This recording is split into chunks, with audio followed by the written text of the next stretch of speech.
John and Andy, well, I say that it's actually Geo and Gonzo, but John and Andy have sent us in a question because, well, as you know, we are about to enter the fallow period, that little bit of time between the end of all the exciting football that West Ham have been playing and the transfer window ahead of all the brilliant players we're about to sign. We get this little fallow period, and that's where we ask you guys for your questions. John and Andy, two of our patrons, and they have asked the following. John says, do you think Potter will play our youth players next year? I would have thought so a few months ago, but Scarles has had as much game time as he has in the last 4 weeks. And Andy with a very similar question, which says something I've asked before, but it's really concerning him. It's around our academy and the players contained in it, past and present.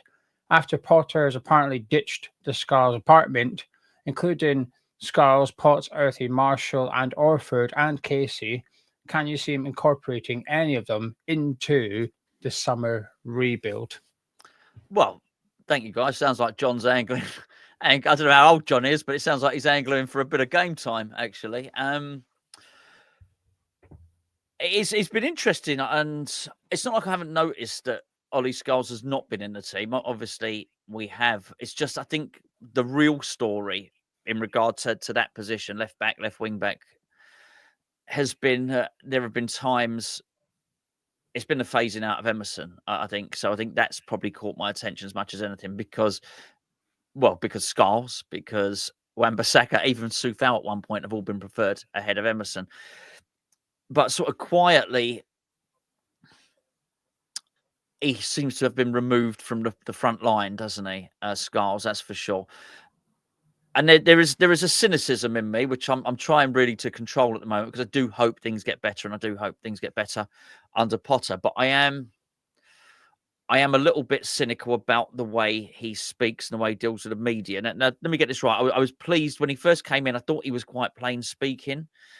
And the longer it's gone on, I was grateful for that. The longer it's gone on, the more I think he speaks in riddles sometimes, actually. So I think he is a man who knows what the right thing is to say. Want to connect the fans, want to build trust with the fans. I think there's too much corporate speak, as I've said. We've got to zoom out. We've got to look under the bonnet. We've got to, no I in team. He hasn't said that. I've just put that on him. So I think sometimes he can speak a lot of words and say very little. But one of the things he did say, he understood the connection that the club had with the academy, praising Mark Noble, praising the academy, talking about the FA Youth Cup win. So I thought he understood the value of that. And I think he knew that was a really, really quick way to get the fans on side, right? That's the cynical me thinking that's that. And then, but there is also the point that maybe, just maybe, the best player in the academy that suited him at the time, and bearing in mind, we know that he was struggling because of Emerson to find somebody to fill that left-hand spot. And it's been a case of, well, we'll stick right backs. In the end, we'll just stick right backs over there, right? So we know that there was a problem with Emerson there. So maybe, just maybe, the best person in the academy at that point was Ollie Scarles, and he played Ollie Scarles. And it might not be that mysterious that actually he put Ollie Scarles in. Ollie Scarles played well, really well against Arsenal, played well in the following game. Can't remember who that was against. Man in the match against Arsenal. But there is a possibility that he did decide to play him, and he had all the best of intentions. And actually, once he played Ollie Scarles, thought, oh, actually, he's not good enough yet. So it could be the most obvious answer. Is the answer on that? So we'll speak about the future in a second once we've heard what Geo's got to say, and I've plugged Surfshark. But yeah, those are my initial thoughts on Ollie Scarles. Are you plugging Surfshark now? Or are you go on. Let's see what you guys. It's too early. I'll give him Potter. I'm going to give him the benefit of the doubt. I have been frustrated at the exclusion of Ollie Scarles, and it's a bit concerning and maybe a little bit confusing because he went from playing to then being rotated to just dropped out the squad altogether. And I think players, Emerson's actually the best example, who went from playing to rotated to remaining in the squad, but just didn't come on anymore. Whereas Scarles didn't have that. He just went out of the squad. Sure. And I do think there was space for him. Ferguson was on the bench against Nottingham Forest. Scarles wasn't. Was there a need for Ferguson there? He didn't even come onto the pitch. It would suggest no. maybe he's just got this pick the senior players mentality about him, which most managers do. I think the youngsters the easiest one to leave out of their matchday squad sometimes. But Potter has got examples at previous clubs where he will play the academy players, he will play young players, and it's not just the ones from the academy; it's young players that have come in from abroad that haven't got experience playing in English football. He still puts them in as well. He'll play teenagers that they've acquired from overseas. So there's enough evidence to say actually he does give opportunities to youngsters pre West Ham for me to give him the benefit of the doubt. Another bit of evidence I'm going to throw in is from Mark Phillips, who's obviously a coach at West Ham, big West Ham fan, well known among West Ham fans. And he was on a podcast with Dodge, and in there, Dodge asked him about managers taking an interest in the academy players, and Phillips actually gave an example, gave two. He gave one that was least interested and one that was most interested. Now, the least interested one is important here because it's Lopetegui. And Mark Phillips said Lopetegui basically came in and said, loan them all out. All the academy players, just loan them out. And we bar Ollie Scarles, we did, but Ollie Scarles obviously had his injuries as well. Yeah. So Earthy went out, Potts went out, so Marshall went out. We did loan out most of the youngsters, but Lopetegui didn't have an interest. He said it. Lopetegui sat there talking about the academy, but at no point did he integrate any of the youth players. He used them in pre-season, then got rid of them as soon as he could. But Phillips also said Potter's the one that has shown most interest. And he's not just saying that. And I think I believe him, knowing what Mark's like as a person, and knowing how candid he is, I don't feel like I've got much reason to think he's only just saying that. Because while Potter's the manager of West Ham, I would strongly argue that Potter isn't Phillips's boss. I would say Mark Noble is Phillips's boss, and it filters through. Phillips is to do with the academy. He's got nothing to do with the first team. So his interaction with Potter directly is probably minimal, if anything. But he said that Potter has shown a great interest in it. And the reason that the Lopetegui part is important here, which is, well, some of the players that Potter could have or maybe would have included were not here. Yeah. Potts was at Portsmouth. Earth, he was at Bristol City. He may have included one or two of those in the team. We don't know. We'll find out in the summer, and we'll find out going into next season if any of them are around next season.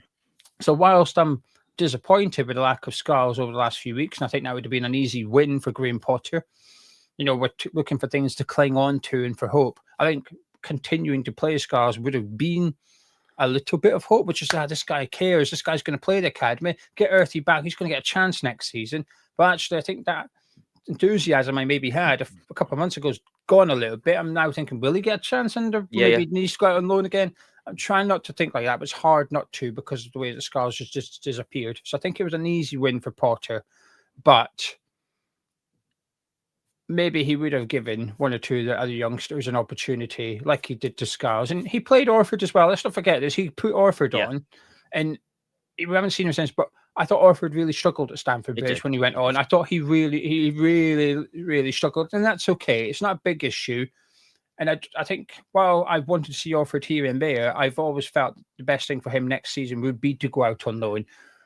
But he still gave him an opportunity. He still put him on the bench, took him off the bench. And I think what we've seen from Potter up until the Nottingham Forest game is he's taking this serious. Well, me and you might have said treat it as a pre-season. Well, you didn't. I did. Treat it as a pre-season try thing. So you might say maybe he was just given minutes for the sake of it. Well, has he though? Because Fabianski didn't get minutes for the sake of it against Nottingham Forest. So no, you're right. You're right. Yeah.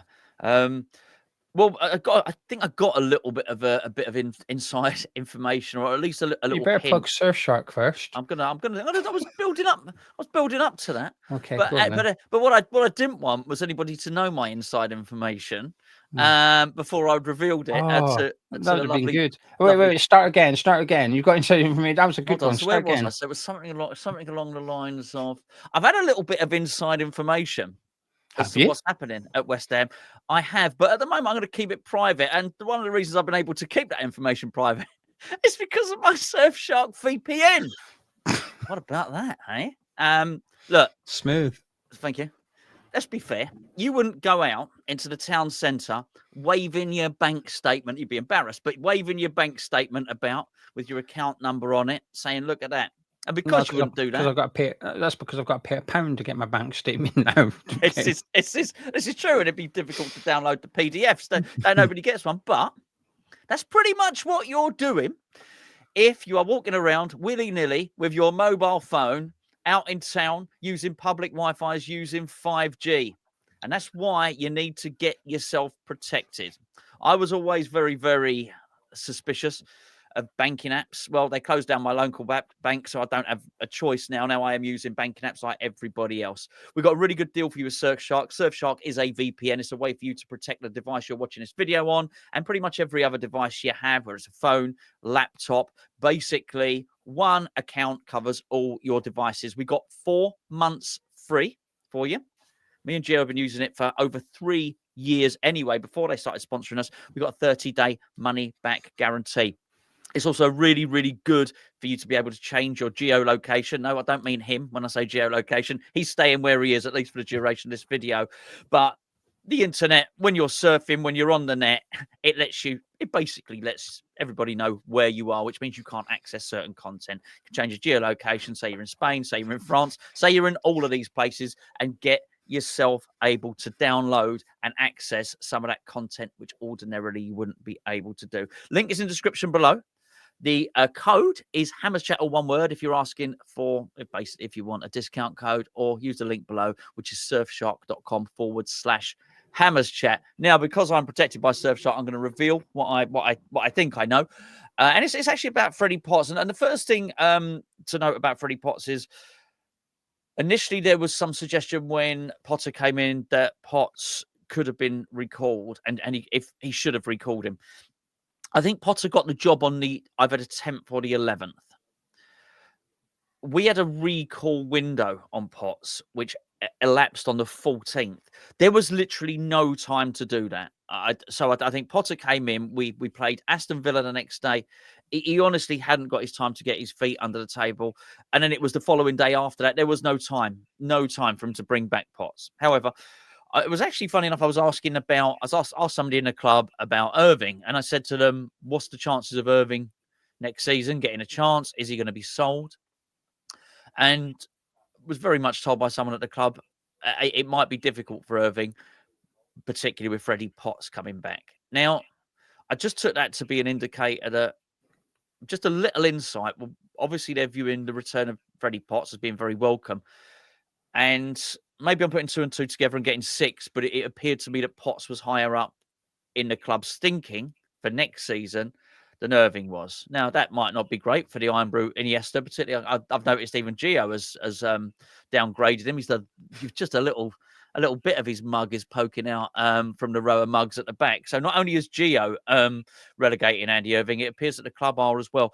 And I do agree. I think there's going to be more inclination to use those young players next season, and I would be very, very surprised if Potts doesn't feature in the squad, doesn't get game time, and possibly even Earthy as well. He would seem to be. It's hard to say because we're still trying to decide on Graham Potter, and it's easy to be quite worried because he's not given us an awful lot to get excited about. Let's be fair, but it would appear if he does want a possession-based system, that Earthy should and would be able to play in that as a substitute on the bench. But I do believe we're going to see more next season. At least Potts there, but I think Orford will be going out. Yeah, I don't disagree with any of that. And I think, like I said, I think if Earthy was around the second half of the season with Potter here, I think he would have had some opportunity. It may not have been loads, but I think we would have seen him here and there. In regards to Scarles, I have seen a couple of people in the last 24, 48 hours suggest that Scarles maybe had something going on. Now, I don't know if that's true, but it would certainly answer a lot of the questions, which is essentially where is he? So I'm pretty calm in regards to Potter with Academy. And when I say that, it's because while frustrating Scarles isn't here or not been utilised recently, there was enough evidence before the first 4 weeks, which is I think what I would say is Potter gave him half a chance. He did give him half a chance. He played him enough minutes, and that's okay. If Earthy and Potts get half a chance next season, it's up to them to take it, really. Right, Yep. go on and go and show what you can do. And I think he's showing, I think Potter has shown with, the surprising inclusion of Rodriguez that he's willing to change his mind on some players. Now, there is an example which goes against that, which is Luis Guilherme, who, while not an academy player, is certainly a young player, and I'm possibly more frustrated with his lack of minutes than I am with Ollie Scarles' lack of minutes in the last few weeks, because Yeah. he has been in the matchday squad. He has been available. He has looked bright when coming on, and I don't think he's had that sharp learning experience that Scarles got against Anfield against Salah. Although I think that would have been a good thing for him.